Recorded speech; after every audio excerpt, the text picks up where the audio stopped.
Transformational leadership is a special way of thinking about leadership, and it is especially useful when an organisation needs to go through a significant change.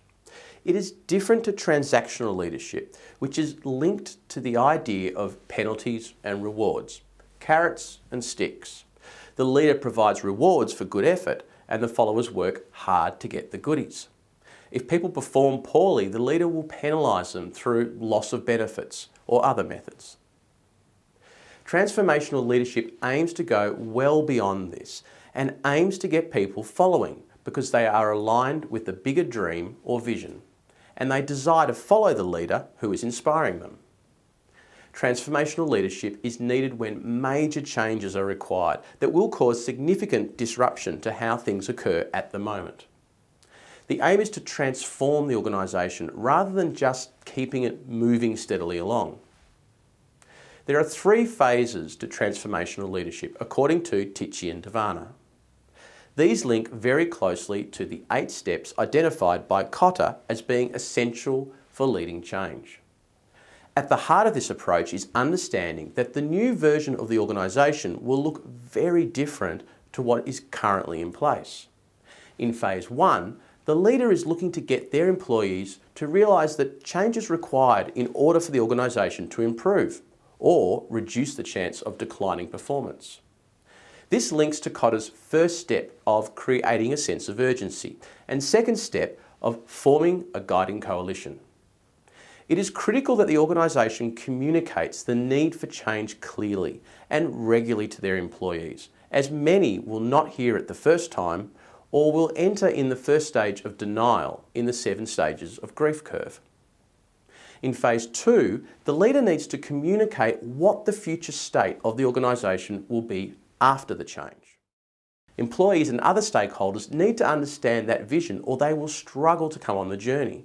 It is imperative that the leader mobilises his senior management and shows all employees there is a guiding coalition for change. This links to Kotter's steps 3, 4, 5 and 6, where a vision must be created and communicated and people empowered to deliver the change actions. Phase 3 is about embedding change, the freezing and cementing of new operations, new norms, new structures that are required to achieve the goals and thus the new vision for the organisation.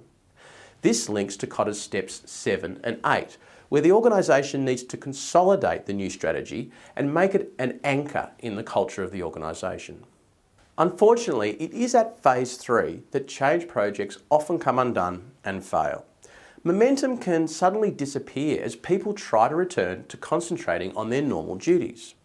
There will also be people who feel that they are worse off after the change than before, and they may continue to destabilise the new model and morale of the organisation.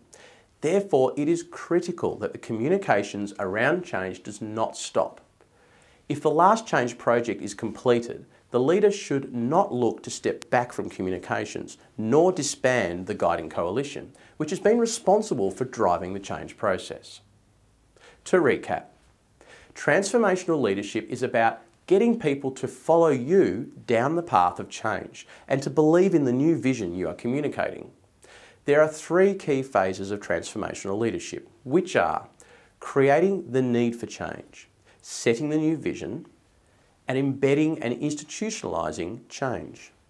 These phases align to Kotter's 8 steps of change. All phases are critical to the success of a new strategy. However, an emphasis can also be placed on phase 3, where it is easy for momentum to be lost and therefore critical that a transformational leader embeds the change into the culture of the organisation.